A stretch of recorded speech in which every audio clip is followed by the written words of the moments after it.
Okay, so I'm at my local reservoir today.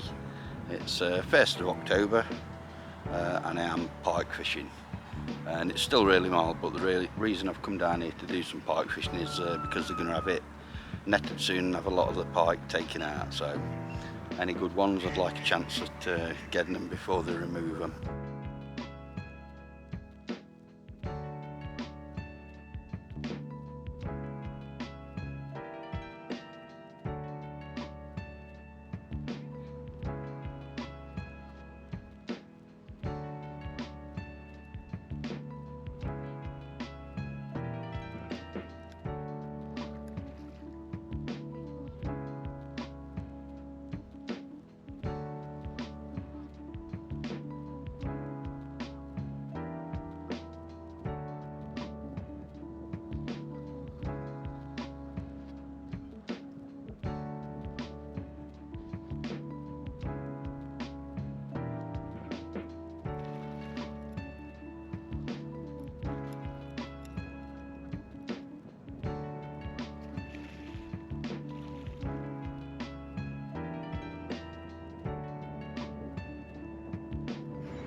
Okay, so been here about 10 minutes and just had a fish that you've just seen me playing.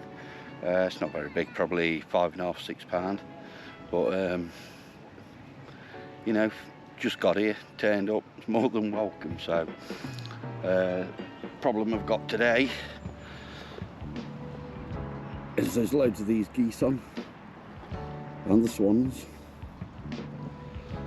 so I'm having to fish with my rod tips sunk in the water just so they're not catching the lines.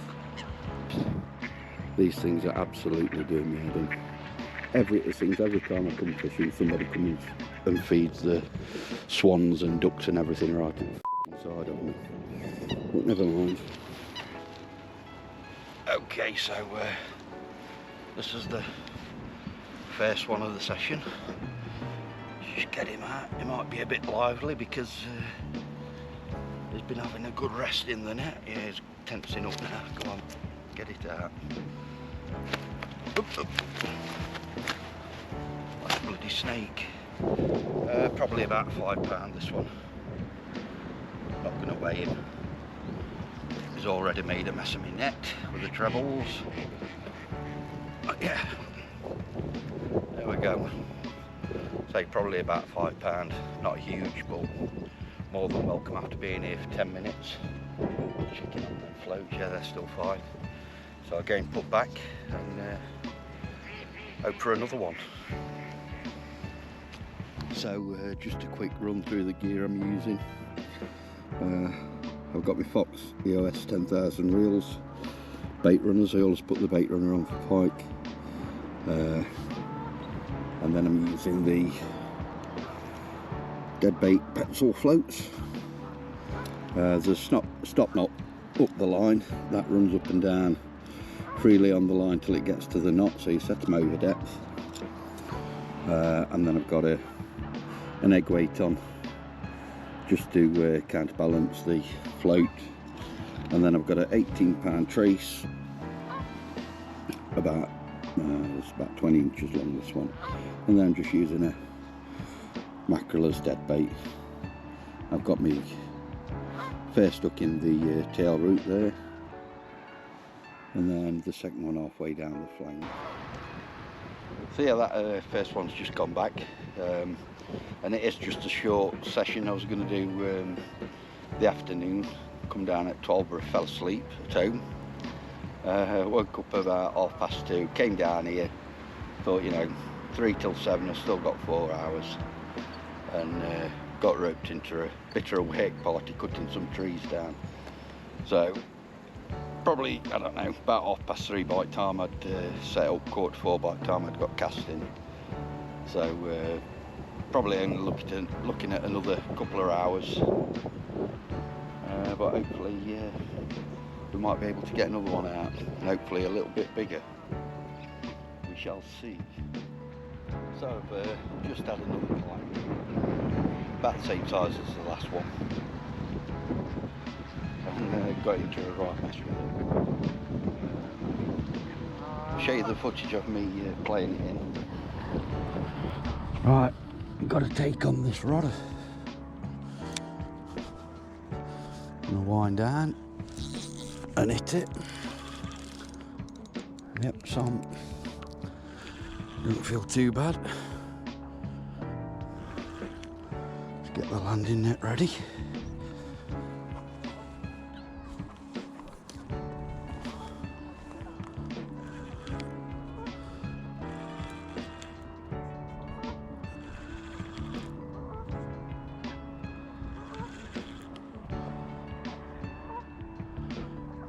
Don't feel huge, but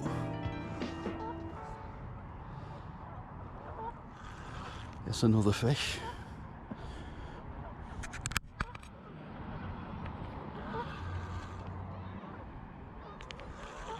See if we can get a look at it. There's the float.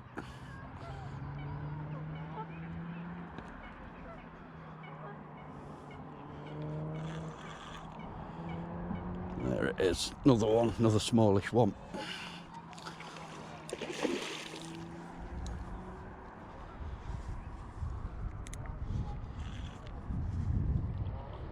Here it comes. That's taking some line.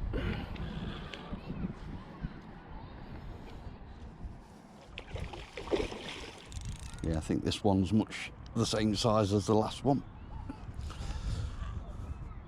We're not doing too bad with them.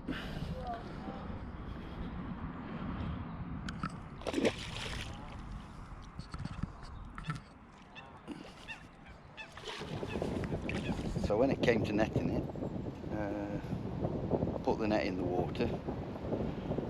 As I tried to net the fish, the net was stuck on something on the bottom, solid. So I really had to pull it to get it off. What I didn't know was I'd ripped a small hole in the bottom of the mesh. So when I got the pike in the net, the bloody thing, the hole were only about 6 inch, but it's managed to get straight through it. So then I've got a pike that's I'm fastened to the landing net first, and then the pike going mad in the margins.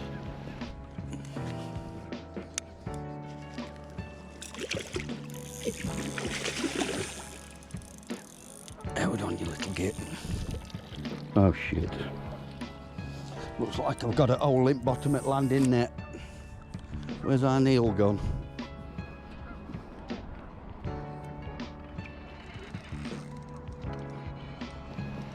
So I had to get my brother to come and hold the rod while I grabbed the line and unlined it in, just chinned him out. Neil!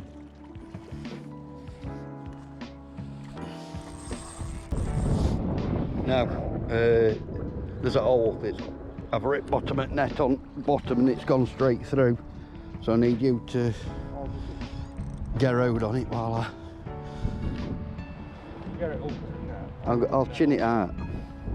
I'll chin it out, snap line. Get a hold on him. Come here, little shit. That's it. Right, I'm going to carry up what up.